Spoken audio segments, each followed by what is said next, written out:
अस्सलाम वालेकुम, my name is doctor Ambar Tariq and I am lecturer of DPT at Times Institute Multan. और आज हम लोगों ने मेडिकल फिजिक्स में जो टॉपिक पढ़ना है वो है वायरिंग ऑफ हाउसेज या मेन सप्लाई कहाँ कहाँ से आ रही होती है। तो सबसे पहले प्रोडक्शन की हम बात करते हैं कि प्रोडक्शन इसकी कैसी होती है करंट की। तो प्रोडक्शन की अगर जब हम बात करते हैं तो करंट मेन सप्लाई का जो होता है वो प्रोड्यूस होता है बाय द हेल्प ऑफ डायनेमोज। डायनेमोज हमने पहले भी इसका इंट्रोडक्शन देखा था कि डायनेमोज एक ऐसी डिवाइस होती है जो आपकी मैकेनिकल एनर्जी को कन्वर्ट करती है इनटू इलेक्ट्रिकल एनर्जी, और ये बेस्ड होते हैं ऑन ईएमएफ। जितना आपका ईएमएफ इंड्यूस होगा किसी सर्किट में by the movement of any conductor और ऑब्जेक्ट यूजिंग, जो भी आप सर्किट में यूज़ कर रहे हैं या कैपेसिटर यूज़ कर रहे हैं, उसकी मैग्नेटिक फील्ड जो प्रोड्यूस होती है उसकी वजह से आपकी जो है करंट की प्रोडक्शन हो रही होती है। तो उसमें मैकेनिकल एनर्जी जो है वो अवेलेबल होनी चाहिए to provide the movement of any conductor. फिर टाइप्स ऑफ करंट आ जाते हैं उसमें। सबसे पहले आपके पास दो तरह की करंट की टाइप्स हो सकती हैं बाय डायनेमो। एक है ऑल्टरनेटिंग करंट, एक है आपके पास डायरेक्ट करंट। जो ऑल्टरनेटिंग करंट है और डायरेक्ट करंट है, इसमें से आपका जो डायरेक्ट करंट है उसको प्रेफरेबल किया जाता है in the wiring of houses, और उसमें इसको लेकिन आजकल जो है नई रिसर्च के मुताबिक रिप्लेस कर दिया गया है बाय ऑल्टरनेटिंग करंट। इसकी नंबर ऑफ एडवांटेजेस होती हैं क्यों उसको रिप्लेस किया गया है बाय ऑल्टरनेटिंग करंट। तो उसमें आपके पास आ जाता है कि क्योंकि ऑल्टरनेटिंग करंट जो है वो आपको ग्रेटर वोल्टेज प्रोवाइड करता है इन द हाउसेज, और उसके अलावा as compare to direct current, और उसके अलावा इसमें ये लॉन्गर डिस्टेंसेस के लिए सूटेबल होता है as compare to direct current. ये दो इसकी एडवांटेजेस आ जाती हैं। देन इसमें आपको बताया हुआ है कि जब करंट को लॉन्गर डिस्टेंसेस तक लेके जाना होता है, मतलब कि आप कह लें कि कोई जो घर है जहाँ पे सप्लाई कर रहे हैं या कोई एरिया है जो ग्रिड स्टेशन से बहुत दूर है, तो उसमें क्या किया जाता है, उसमें स्टेप अप किया जाता है ट्रांसफार्मर को। स्टेप अप किया जाता है ट्रांसफार्मर को। स्टेप अप क्या होता है कि इसमें आप ये करते हैं वोल्टेज को इंक्रीज़ करते हैं from primary to secondary coil या सर्किट, और इसमें ये होता है कि सेकेंडरी सर्किट में आपके पास नंबर ऑफ टर्न्स या वाइंड जो हैं वो ज़्यादा होते हैं as compare to primary circuit. तो उसमें फिर उसके बाद इसकी वजह से क्या होता है कि ये वोल्टेज प्रोवाइड करेंगे आपको 132,000 वोल्ट्स या 275,000 वोल्ट्स अप्रॉक्सीमेटली प्रोवाइड कर सकते हैं at longer distances. Step up का ये बेनिफिट आ जाता है। उसके बाद लो इंटेंसिटी करंट जो हैं उनको कंपैरेटिवली थिन केबल्स के थ्रू सप्लाई किया जाता है हाउसेस में या डिफरेंट एरियाज़ में। उसमें आपके पास थिन जो हैं केबल्स वो कॉस्ट भी उनकी लेस होती है as compare to thick cables, और थिक केबल्स की जो है वो कॉस्ट ज़्यादा होती है। लेकिन थिन केबल्स का एक ये डिसएडवांटेज भी होता है कि वो जल्दी ब्लो कर सकती हैं अगर इंटेंसिटी एक लिमिट से एक्सीड कर जाए करंट की। तो उसमें ओरिजिनल लेवल जो है उसका रिस्टोर कर दिया जाता है by passing the current through a step up transformer thin cables के यूजेज पे। उसके बाद आ जाती है डिस्ट्रीब्यूशन। प्रोडक्शन देख ली कि डायनेमो के थ्रू प्रोडक्शन हो रही है, टाइप्स ऑफ करंट देख लिए, फिर ऑल्टरनेटिंग करंट को क्यों प्रेफर किया जाता है। उसके बाद आपके पास आ गई डिस्ट्रीब्यूशन कि कहाँ से डिस्ट्रीब्यूशन कैसे जो है वो वायरिंग हो रही होती है हाउसेस की और किस तरह से सर्किट कंप्लीट होता है। तो उसमें डिस्ट्रीब्यूशन में मेन आपके पास आ जाता है ग्रिड सिस्टम।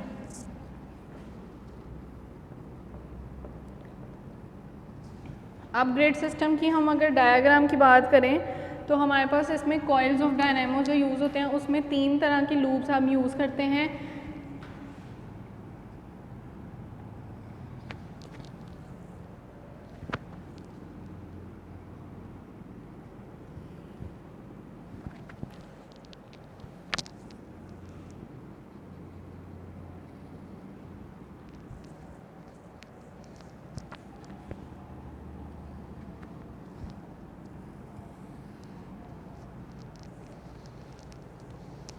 ये आपके पास आ गई लूप नंबर 1 या कॉइल नंबर 1, ये 2, और ये आपके पास आ गई 3। उसके बाद आपके पास आ जाता है ये आपकी कनेक्टेड होती है इसका सेकेंड एंड लाइव वायर 1 के साथ, ये लाइव वायर 2 के साथ, ये लाइव वायर 3 के साथ इसका सेकेंड एंड जो है वो कनेक्टेड होता है।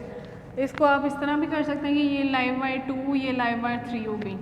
उसके बाद आप इसमें क्या करते हैं कि इसको आपने अर्थ या न्यूट्रल वायर के साथ कनेक्ट किया होता है, तो इसमें आपके पास यहाँ से स्टार्ट होगा कनेक्शन और ये आपकी आ जाएगी neutral wire, N stands for neutral wire. उसके बाद ये साथ ही यहाँ से इसका कनेक्शन जा रहा होता है अर्थ के साथ।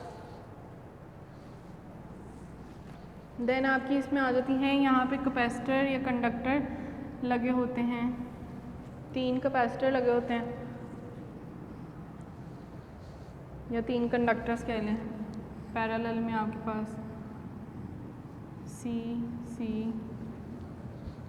इसको C1, C2, C3 भी आप कह सकते हैं।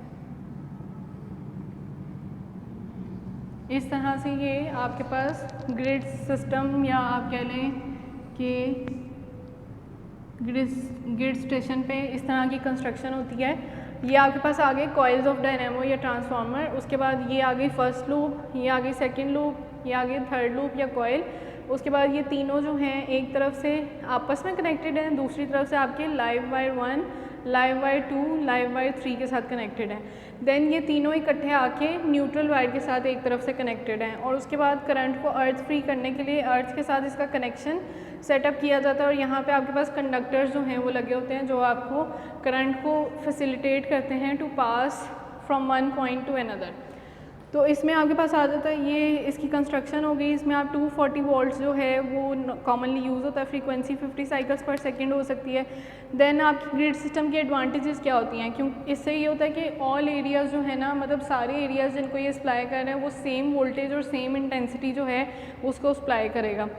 और larger demands in one area, मतलब कि अगर किसी एरिया में एक एरिया में लोड ज़्यादा है तो दूसरे एरिया में उससे कोई इफ़ेक्ट नहीं आता कि दूसरे एरिया में भी उसकी वजह से इफ़ेक्ट ज़्यादा आना शुरू या लोड एक्सेसिव पड़ना शुरू हो जाए। एक एरिया में अगर लोड ज़्यादा है तो दूसरे एरिया में उसका कोई इफ़ेक्ट नहीं आएगा। और दूसरा ये कि वो उसकी पावर सप्लाई को कट ऑफ नहीं कर सकता सेकेंड एरिया को। देन वायरिंग ऑफ हाउसेज में डिस्ट्रीब्यूशन इन द हाउस।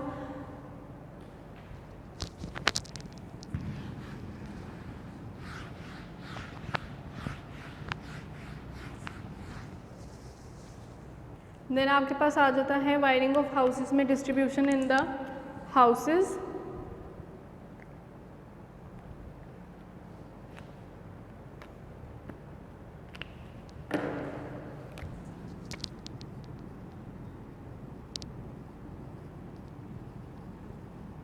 वो था कि ग्रिड सिस्टम से या ग्रिड स्टेशन से किस तरह से आगे एरियाज़ को सप्लाई हो रहा है। तो इसमें हाउसेस में आपके पास मेनली 2 सर्किट्स आ जाते हैं, एक होते हैं लाइटर सर्किट्स या लाइट सर्किट्स और एक होते हैं आपके पावर सर्किट्स। लाइट सर्किट्स जो हैं वो आपकी छोटी अप्लाइंसेस या स्मॉलर अप्लाइंसेस को जो सप्लाई कर रहे हो वो लाइटर सर्किट्स में आते हैं, जैसे ट्यूबलाइट हो गई और बल्ब्स हो गए या आपके ये जो होते हैं 3 एम्पेयर के बल्ब वगैरह हो गए या स्विचेस हो गए आपके। तो ये सारे आपके लाइट सर्किट्स में आ जाते हैं। पावर सर्किट्स में आपके AC मीटर जिस पे चल रहा होता है या फिर आपकी वॉशिंग मशीन, आयरन, ये सारे आपके पावर सर्किट्स में आ जाते हैं।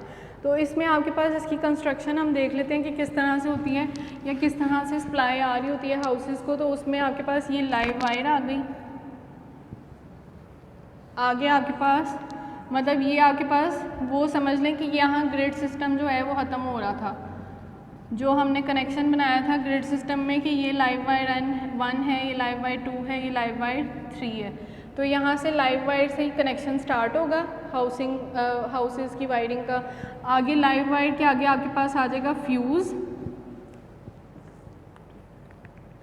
फ्यूज़ के आगे आपके पास आ जाएगा मीटर।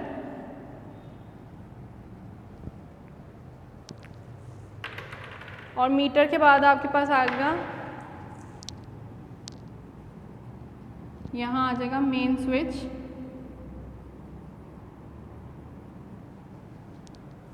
देन आपके पास इससे आगे आपके पास आ जाएंगे 2 तरह के सर्किट्स में डिवीजन हो जाएगी इसकी।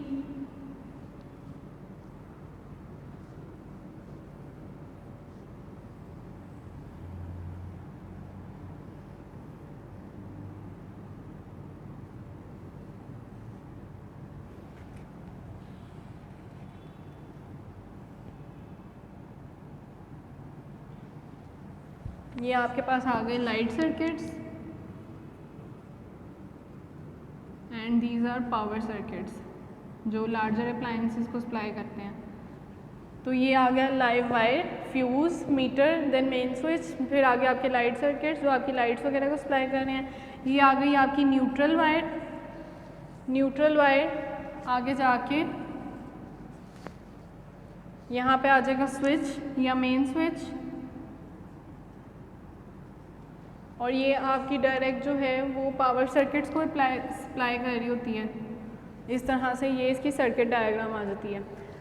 तो ये लाइट और पावर सर्किट्स के अलावा इसमें रिंग मेन भी यूज़ किया जाता है। रिंग मेन में कंप्लीट लूप जो है वो बना दिया जाता है सर्किट को कंप्लीट करने के लिए। उसमें 2 सप्लाई केबल्स यूज़ करते हैं और 2 सप्लाई पॉइंट्स होते हैं जिनको पैरेलल अरेंजमेंट में अरेंज किया होता है बिटवीन द लूप्स, और फ्यूज प्लग्स उसमें यूज़ किए जाते हैं जिसमें फ्यूजेस नहीं होंगे, उसमें वायरिंग इंडिविजुअल पॉइंट्स की आपको डिफरेंट तरीके से करनी पड़ती है।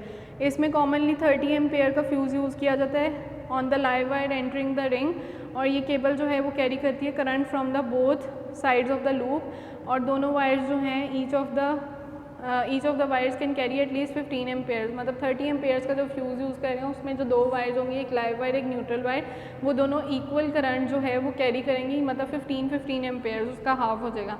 Hence the high rating of the fuse. इसमें स्पर्स यूज़ किए जाते हैं। स्पर्स में be wired in parallel to the supply points, but both the number of spurs and the area that may be covered by the ring are limited by the regulations। तो इसकी हम circuit diagram देखते हैं कि इसकी circuit diagram किस तरह से होगी कि लूप यूज़ किए है, रिंग लूप और स्पर यूज़ किया है, तो किस तरह से उसकी आपको कंस्ट्रक्शन मिलती है।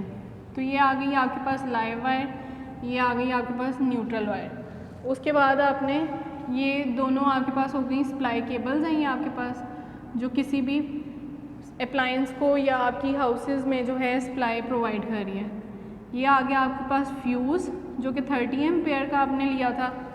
देन उसके बाद आपके पास इसमें 2 लूप्स आ रही हैं,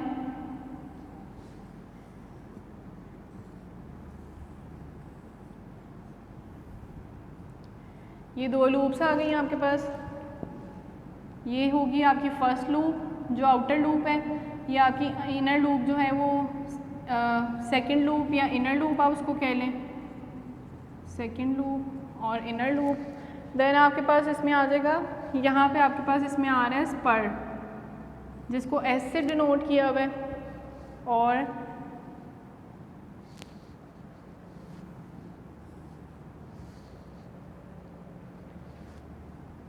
एस फॉर स्पर। अब इसमें होता क्या है,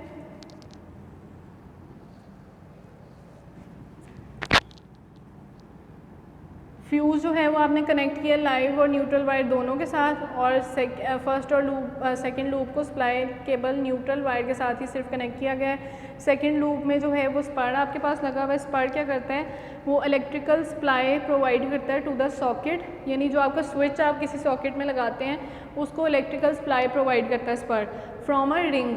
मतलब ये जो एक रिंग बन रहा है उससे इलेक्ट्रिसिटी या इंटेंसिटी ऑफ करंट जो जनरेट हो रही है वो सॉकेट को वो प्रोवाइड करता है। तो इसका ये यूजेज आ गया। उसके बाद लाइट और पावर सर्किट जो हैं वो कुछ केसेस में इमीडिएटली डिवाइड हो जाते हैं on entering the building and separate meters हो जाते हैं, और उसके अलावा इसमें डिफरेंट रेट्स जो हैं वो चार्ज होते हैं फॉर लाइटर सर्किट्स और पावर सर्किट्स। एक्चुअल जो डिफरेंट कंट्रीज़ के, डिफरेंट डिस्ट्रिक्ट्स के, डिफरेंट एरियाज़ के चार्जेस जो हैं वो वेरी करते हैं। एक्चुअल इंटेंसिटी ऑफ करंट जो है वो फ्लो करती है जो कि आपके सर्किट में वो डिटर्मिन होती है बाय द ईएमएफ या फिर आपकी रेजिस्टेंस के थ्रू। तो उसमें आप किस तरह से कैलकुलेट कर सकते हैं इंटेंसिटी ऑफ करंट को, उसमें इंटेंसिटी ऑफ करंट को वॉटेज या वॉट्स डिवाइडेड बाय ईएमएफ। तो फॉर एग्जांपल हमने बात की थी 240 100 वॉटेज प्रोवाइड की हुई है और 240 जो है उसकी ईएमएफ है। तो इसका आपके पास जो वैल्यू आएगी वो आपके पास 0.417 एम्पियर्स आ जाएगी। तो आपके पास करंट की वैल्यू निकल आई। उसके बाद ओहम्स लॉ से अगर हम रेजिस्टेंस फाइंड करना चाहें तो वो resistance is equal to EMF divided by intensity. EMF आपके पास 240 आ गई डिवाइडेड बाय 0.417, तो ये आपके पास आ जाएगा 5.76 ओहम्स। तो इस तरह से आप करंट की वैल्यू निकाल सकते हैं, और इसमें इसीलिए इससे कंक्लूड आप कर सकते हैं कि जितनी हायर वोल्टेज होगी उतनी ही ज़्यादा इंटेंसिटी करंट की ज़्यादा होगी, और रेजिस्टेंस जो है वो आपके पास ग्रेटर रेजिस्टेंस जो है उसकी वजह से आप रेजिस्टेंस कम होगी तो इंटेंसिटी कम होगी, करंट की वोल्टेज ज़्यादा होगी तो इंटेंसिटी ज़्यादा होगी, ईएमएफ कम होगी तो इंटेंसिटी कम होगी आपके पास। उसके बाद फ्यूज़ेस आ जाते हैं। फ्यूज़ क्या होता है, एक वीक पॉइंट होता है सर्किट का जिसको फ्यूज़ कहते हैं, जो ब्लो कर सकता है अगर उसकी करंट की इंटेंसिटी जो है अपनी नॉर्मल स्टैंडर्ड लिमिट से जो है वो एक्सीड कर जाए, उसकी वजह से फ्यूज़ ब्लो कर सकता है। या फिर अगर short length of wire use की गई है, थिन वायर उसमें यूज़ हुई हुई है, तो उसकी वजह से वो हीटअप होके वायर जो है वो मेल्टिंग पॉइंट उसका अगर लो है तो उसकी वजह से वो एक्सप्लोड कर सकती है और फ्यूज़ ब्लो कर सकता है। दो तरह के फ्यूज़ेस इसमें बताए हुए हैं आपको।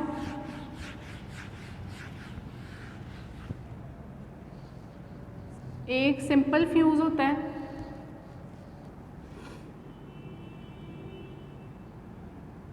और एक कार्ट्रिज फ्यूज़ होता है।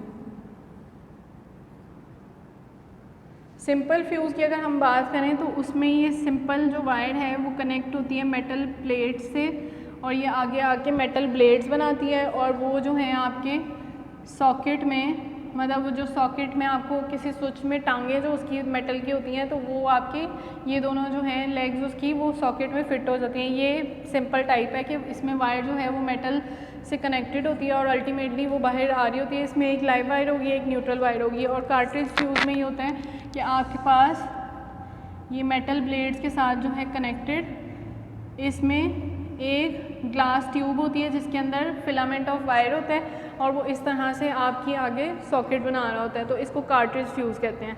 उसके बाद फिजियोथेरेपी डिपार्टमेंट में फ्यूजेस जो हैं वो उनको सर्किट में इंक्लूड किया जाता है for the treatment of patients, और डिपार्टमेंट की वायरिंग में भी यूज़ किया जाता है। अगर उसमें कहीं पे भी फॉल्ट आ जाता है तो ब्लोइंग ऑफ अपरेटस फ्यूज़ जो है वो सिर्फ एक पेशेंट को नहीं अफेक्ट करेगा बल्कि सारे पेशेंट्स का जो ट्रीटमेंट सेशन है वो उसी टाइम डिसकंटिन्यू हो सकता है एक फ्यूज़ के ब्लो होने से, क्योंकि वो पूरे एरिया को डिपार्टमेंट को सप्लाई कर रहे हैं। तो ब्लोइंग ऑफ अ फ्यूज़ जो है वो किस वजह से हो सकता है, करंट की इंटेंसिटी एक्सीड कर गई अपने नॉर्मल लिमिट से, और उसके अलावा ये अर्थ शॉक जो है वो कॉज कर सकती है, शॉर्ट सर्किट कॉज कर सकती है। उसके अलावा फ्यूज़ जो है वो जब ब्लो करता है तो वो डैमेज कॉज कर सकता है, तो उसको डिस्कनेक्ट करना स्विच को उसी टाइम सबसे ज़्यादा मेन इंपॉर्टेंट स्टेप होता है। मेन सप्लाई को आप ऑफ कर दें, स्विच रिमूव कर दें उसके बाद, तो उससे आप उसको ज़्यादा एक्सेस डैमेज को प्रिवेंट कर सकते हैं। उसके बाद फॉल्टी फ्यूज़ को आइडेंटिफाई करना, ओल्ड वायर जो है वो आप रिमूव कर दें, मतलब ओल्ड वायर जो है वो अगर एक्सप्लोड हो गई है तो उसको आप रिमूव कर दें यहाँ से खोल के फ्यूज़ को, और या फिर आप पूरी जो है ट्यूब को रिप्लेस कर दें। उसके बाद पावर प्लग्स आ जाते हैं। पावर प्लग्स क्या होते हैं, 3 पॉइंट पावर प्लग होते हैं, जो आपके 3 शू होते हैं ना, जो आप नॉर्मली घर में या आपके लैपटॉप के चार्जर्स के जैसे 3 शू होते हैं, उसमें 2 सिमिलर होती हैं लेग्स उसकी, और एक जो है वो आपकी दोनों लेग्स से डिफरेंट होती है। तो वो क्या होता है, दोनों लेग्स जो सिमिलर होती हैं उसमें एक लाइव वायर होती है, एक न्यूट्रल वायर होती है, और जो ऊपर वाली होती है वो थोड़ी डिफरेंट होती है। और इस तरह का वो ट्रायंगुलर, आपने देखा होगा कि वो लेग्स जो हैं वो एक ट्रायंगुलर पैटर्न बनाती हैं पावर प्लग्स में। 2 सिमिलर पिन्स जो हैं वो ऑपरेटर सर्किट को सप्लाई करती हैं, लाइव वायर और न्यूट्रल वायर्स होती हैं, और कुछ जो हैं वो फ्यूज़ के साथ कनेक्टेड होती हैं ऑन द लाइव वायर, और ये कैपेबल होती हैं transmitting more than 13 Ampere's of current. और ये क्या करती हैं, ये सेफ गार्ड करती हैं या प्रोटेक्ट करती हैं वायरिंग को और ऑपरेटर सर्किट दोनों को। उसके बाद इसमें कोड जो है, अच्छा इसकी भी कंस्ट्रक्शन कुछ इस तरह से होती है पावर प्लग्स की, कि इसमें कोडिंग यूज़ की जाती है। एक इंटरनेशनल मेथड है वायरिंग की कोडिंग का, तो उसमें आपके पास इस तरह आ जाता है कि ये आपकी ऊपर वाली लाइव वायर आ गई, नीचे वाली आपकी न्यूट्रल वायर आ गई। उसके बाद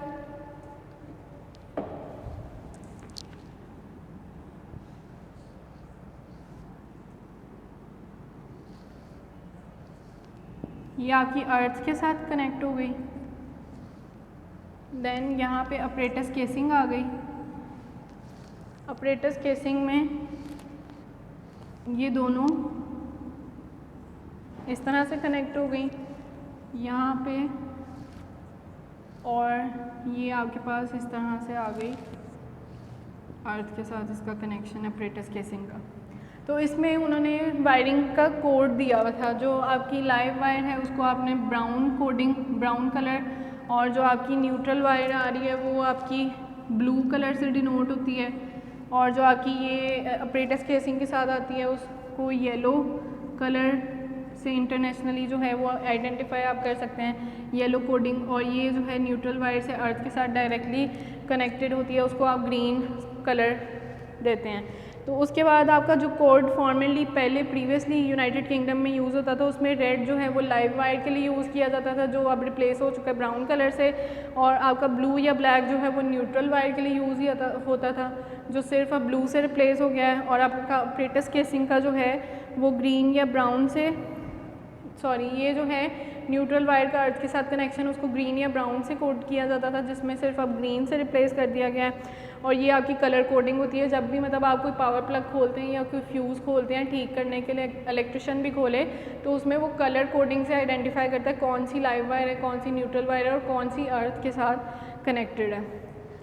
इसमें अर्थिंग ऑफ ऑपरेटस केसिंग जो है वो प्रिकॉशन होती है अगेंस्ट अर्थ शॉक को प्रिवेंट करने के लिए। अगर जो है ऑपरेटस केसिंग जो है वो अर्थ ना की जाए तो इंसुलेशन जो है वो लाइव वायर की नहीं हुई होगी, प्रॉपरली इंसुलेशन नहीं होगी तो वो एक्सपोज्ड हो जाएगी टू डैमेज या मोर प्रोन होगी टू डैमेज या ब्लो, और वो वायर जो है वो कॉन्टैक्ट में आएगी with the casing of the apparatus, और any connection between the casing and earth can complete, मतलब इसके बीच में और इसके बीच में अगर डायरेक्ट कनेक्शन आ जाएगा तो वो क्या करेगा, वो एक सर्किट कंप्लीट करेगा और अल्टीमेटली आपका जो है वहाँ पे अर्थ शॉक क्रिएट हो सकता है। ये पाथवे होता है लो रेजिस्टेंस का। एक्सेप्शंस इसमें आ जाती हैं कि इसमें नॉन कंडक्टिंग मटेरियल अगर यूज़ हुआ होगा या डबल इंसुलेशन हुई होगी तो उसमें अर्थ शॉक आप प्रिवेंट कर सकते हैं। देन लास्ट में आपके पास आ जाता है स्विचेस जो हैं वो टर्न ऑन या ऑफ किए जाते हैं by means of a switch, और ये वेरी करते हैं according to the intensity of current. उसके बाद कॉमनली यूज्ड इन हाउसेज और फिजियोथेरेपी डिपार्टमेंट्स में 2 कॉपर ब्लेड्स यूज़ किए जाते हैं जो कॉपर सॉकेट्स बना रहे होते हैं आपके। देन उसके अगर स्विच ऑन है तो ब्लेड जो हैं वो ग्रिप होंगे इन द सॉकेट प्रॉपरली और सर्किट कंप्लीट हो रहा होगा और आपको पावर सप्लाई आ रही है। और अगर सर्किट जो है वो ब्रोक हो गया कहीं से तो स्प्रिंग जो है वो आपके प्लग का या स्विच का वो अल्टीमेटली डैमेज हो जाएगा और आपका वो जो है वहाँ से निकल आएगा स्विच बाहर। तो ये जब स्विच जो है वो लाइट और पावर पॉइंट के लिए यूज़ किया जाता है सेटिस्फैक्ट्री होता है। अगर ये ब्रेक कर दे दोनों वायर्स, मतलब अगर स्विच डैमेज होता है तो मोस्ट सेटिस्फैक्ट्री ये होता है कि अगर दोनों वायर्स डैमेज होते हैं तो वो ज़्यादा कम डैमेज कॉज करता है। तो उसमें अगर दोनों वायर्स इकट्ठी डैमेज नहीं हो रही तो उसमें जो है लाइव वायर से रिप्लेस कर दिया जाता है उसको, और connection to the live wire जो है वो made even when the switch is turned off and the danger of earth shock is increase, उस वजह से अर्थ शॉक के चांसेस ज़्यादा हो सकते हैं। देन कॉस्ट ऑफ इलेक्ट्रिसिटी में उन्होंने डायल्स का बताया हुआ है कि कौन कौन से डायल्स होते हैं जिनको मीटर्स में यूज़ किया जाता है, रीडिंग कैसे की जाती है उनकी। डिफरेंट कंट्रीज़ में उसकी डिफरेंट जो है वो कॉस्ट होती है इलेक्ट्रिसिटी की, पर आवर के हिसाब से होती है कुछ कंट्रीज़ में, और कुछ कंट्रीज़ में जो है वो आपकी आ जाती है मतलब 10 आवर्स की जो है वो कम हो जाती है। 1 आवर के लिए अगर रीडिंग आ रही है तो वो ज़्यादा होती है। जैसे इसमें बताया हुआ है कि 1000 वाट्स जो है वो 1 आवर के लिए और 100 वाट्स जो है वो 10 आवर्स के लिए, और नंबर ऑफ़ यूनिट्स जो हैं वो रजिस्टर हो जाते हैं मीटर पे। फिर आपके वहाँ से ग्रिड सिस्टम से कोई ना कोई बंदा आता है, मीटर रीडिंग लेता है और आपका जो बिल ऑटोमेटिकली जनरेट हो जाता है उससे इलेक्ट्रिसिटी का। देन आपके पास लास्ट इसमें आ जाता है अर्थ शॉक।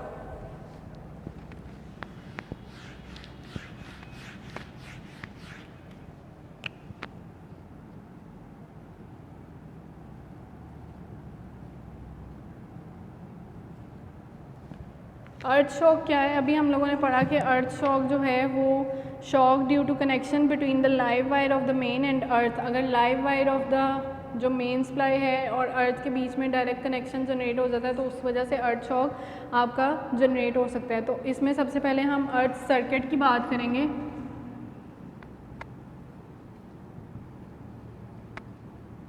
तो अर्थ सर्किट आपके पास कुछ इस तरह से है कि ये है आपकी लाइव वायर, ये है आपकी न्यूट्रल वायर, देन आपके पास ये कनेक्शन जा रहा है अर्थ पे, और एक इधर से लूप जा रही है,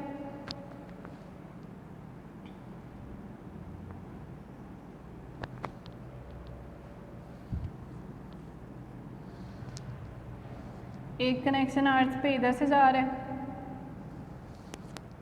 और एक आपके पास इधर से कनेक्शन बन रहा है जिसमें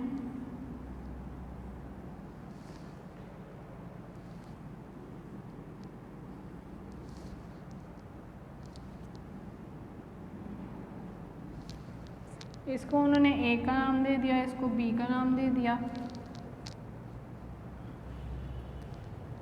दैट्स इट। उसके बाद इसमें अगर हम बात करें तो इलेक्ट्रिक पावर सप्लाई हो रही ट्रांसमिट हो रही होती है from one live cable and one neutral cable, और ये कनेक्टेड होती है टू द अर्थ, और अर्थ जो है वो पार्ट होता है मतलब फॉर्म करता है आपका part of the conducting pathway, और कनेक्शन बनाता है between the live wire of the main और अर्थ के दरमियान में जो कनेक्शन बनाना होता है वो एक सर्किट कंप्लीट कर देता है, और इस तरह से जो है वो करंट उस सर्किट में फ़्लो करना शुरू कर देता है। अगर कोई पर्सन जो है इस कनेक्शन के दरमियान में आ जाए, मतलब कंडक्टिंग मटेरियल की बजाय, मतलब आपने किसी को ट्रीटमेंट दिया, उसमें लाइव वायर और अर्थ का जो है आपस में कनेक्शन जनरेट हो गया, और जो पर्सन को ट्रीटमेंट आपने डिसकंटिन्यू नहीं किया तो उसमें अर्थ शॉक के चांसेस जो हैं वो ज़्यादा हो जाते हैं। पर्सन जो है वो अर्थ शॉक रिसीव करेगा, और अर्थ शॉक जो है वो लायबल होता है उन कंडीशंस में जब पर्सन जो है वो कांटेक्ट में आ जाए लाइव वायर के साथ और अर्थ के साथ कनेक्शन में आ जाए। Connection to the live cable, patient who is receiving treatment with a current that is not earth free, मतलब हमने जब भी करंट को फॉर थेराप्यूटिक पर्पसेस यूज़ करना होता है ट्रीटमेंट पर्पसेस के लिए, तो उसमें हम करंट को सबसे पहले रेंडर करते हैं अर्थ फ्री। तो उसमें अगर करंट जो है आप उसको सप्लाई जो कर रहे हैं या ट्रीटमेंट जिसका प्रोवाइड कर रहे हैं वो करंट अर्थ फ्री नहीं है और वो कनेक्ट हुआ हुआ है लाइव केबल के साथ, तो सच अ कनेक्शन जो है वो मतलब उसमें जो कनेक्शन बन रहा है उसमें उस वायर को टच करने पे या उस वायर के साथ एक्सपोजर में आने की वजह से स्विच जो है वो ब्रेक डाउन करेगा, और जो है स्विच जो है ब्रेक डाउन होके ऑफ हो जाएगा, और इस तरह जो है insulation on the live wire जो है वो फॉल्टी हो जाएगी और वायर जो है वो कांटेक्ट में आ जाएगी with some metal part of the apparatus casing, और इस तरह से जो है वो अगर उस दौरान वो लैंप को टच कर देता है पेशेंट तो उसमें आपको पेशेंट को अर्थ शॉक के चांसेस डेवलप हो जाएंगे। देन कनेक्शन टू अर्थ में क्या होता है कि may be made by touching any conductor which is connected to the earth such as gas और वाटर पाइप्स, रेडिएटर्स और stone floors if they are damped. उसके बाद एग्जांपल्स ऑफ अर्थ शॉक आ जाती हैं। Simultaneous connection to the live wire and to the earth can occur in a variety of ways. उसमें example दी हुई है, if a patient who is receiving treatment with a current that is not earth free, her hand on the water pipe, उसने मतलब अर्थ free current नहीं apply किया treatment के लिए, उसके बाद उसने जो है वाटर पाइप पे हाथ रख दिया और फिजियोथेरेपिस्ट जो है होल्ड उसने किया हुआ है इलेक्ट्रोड को जो कनेक्टेड है आपकी लाइव वायर के साथ, और वो टच कर रहे अर्थ अपरेटस केसिंग को, और इस तरह से वो जो पर्सन है उसमें स्टैंडिंग वेव्स जनरेट हो जाती हैं जो कि स्टेशनरी वेव्स होती हैं, और उस वजह से अर्थ शॉक या बर्न जो है वो कॉज हो सकता है। प्रिकॉशंस अगेंस्ट अर्थ शॉक, उसमें क्या कर सकते हैं डिपार्टमेंट जो हैं उनको मिनिमल डेंजर मतलब अर्थ कनेक्शन और लाइव वायर का जो है वो कनेक्शन उसको प्रिवेंट करना होता है। वाटर और गैस पाइप जो है वो out of reach of patient होने चाहिए या ऑपरेटर से दूर होने चाहिए। फ्लोर जो है वो इंसुलेटिंग मटेरियल का होना चाहिए और ड्राई होना चाहिए ड्यूरिंग द ट्रीटमेंट। अगर फ्लोर इंसुलेटिंग मटेरियल का नहीं है तो उस पर कोई रबर मैट प्लेस करके तो फिर ट्रीटमेंट अप्लाई करना चाहिए पेशेंट्स को। स्विचेस जो हैं वो ब्रेक कर सकते हैं आपकी लाइव वायर को या फ्यूजेस को, तो इसीलिए वहाँ पे अर्थ सर्किट जो है अगर डेवलप हो जाता है तो वो लार्जर करंट जो है वो पास करेगा और फ्यूज़ को ब्लो करेगा और वहाँ पे अर्थ शॉक जो है वो जनरेट हो सकता है। उसके बाद मेटल केसिंग जो है वो कनेक्ट होनी चाहिए अर्थ के साथ। पेशेंट्स जो हैं वो उनको मतलब आपने रिक्वेस्ट करनी है कि वो ऑपरेटर्स को टच ना करें, चाहे वो कोई लैंप हो या कोई भी पाइप हो या कुछ भी हो इलेक्ट्रोड, आपने उसको भी टच नहीं करना। Avoid touching the operators during the treatment session. फिर उसके बाद जो है केयर रिक्वायर्ड होती है जब आपने बाथ मतलब आपने टनल बाथ या कैबिनेट बाथ सेशन उसको दे रहे हैं तो उसमें आपको केयर ज़्यादा रिक्वायर्ड होती है, क्योंकि वाटर जो है उसके अंदर अगर अर्थ शॉक जनरेट हो जाता है तो फिर उसको पूरे मतलब बॉडी पे जो है वो अर्थ शॉक एडमिनिस्टर हो सकता है। उसके बाद बाथ जो है इंसुलेटिंग मटेरियल का बाथ जो आप ट्रीटमेंट सेशन देंगे उसमें इंसुलेटिंग मटेरियल यूज़ करना है आपने। लीकिंग बाथ जो है वो नहीं यूज़ करनी। ट्रिकल ऑफ वाटर जो है वो कनेक्शन अर्थ के साथ डेवलप कर सकते हैं। मतलब ट्रिकल ये होता है कि पानी में जैसे आप कुछ फेंकें तो वो एक ऐसी वेव्स बनती हैं या वो ऐसे दायरे से बनना शुरू होते हैं, वो होता है ट्रिकल। मतलब वाटर को आपने डिस्टर्ब कर दिया, वाटर में वेव्स जनरेट होना शुरू हो गई हैं तो उसको अवॉइड करना है। उसके बाद फिक्स टैप्स नहीं होने चाहिए, वेस्ट पाइप जो है वहाँ पे नहीं होना चाहिए, रबर होज लगी होनी चाहिए, और use for filling the bath और रिमूव्ड बिफोर ट्रीटमेंट। और करंट्स जो हैं वो पेशेंट से ऑलवेज़ जो हैं वो जो भी आप उसको अप्लाई करते हैं वो अर्थ फ्री ही होने चाहिए ताकि आप अर्थ शॉक को प्रिवेंट कर सकें। Current obtain from cells is always earth free and that from the AC main can be rendered so by a static transformer। तो ये था आज का हमारा चैप्टर। हमने इसमें देखा वायरिंग ऑफ हाउसेस कैसी होती है, मेन सप्लाई, ग्रिड सिस्टम का क्या रोल होता है, फिर ग्रिड सिस्टम से आगे वायरिंग ऑफ हाउसेस में क्या क्या लाइट और पावर सर्किट्स होते हैं, किन अप्लायंसेस को सप्लाई कर रहे हैं, कौन सी जो है ईएमएफ कितनी यूज़ हो रही होती है, मेनली फ्रीक्वेंसी कितनी होती है उसकी। देन उसके बाद हमने फ्यूजेस देखे, पावर प्लग्स देखे, स्विचेस देखे, अर्थ शॉक के बारे में थोड़ा सा मतलब डिस्क्राइब हुआ है इस चैप्टर में। तो ये आपका लेक्चर जो चैप्टर है यहीं पे ख़त्म होता है। थैंक यू, अल्लाह हाफिज़।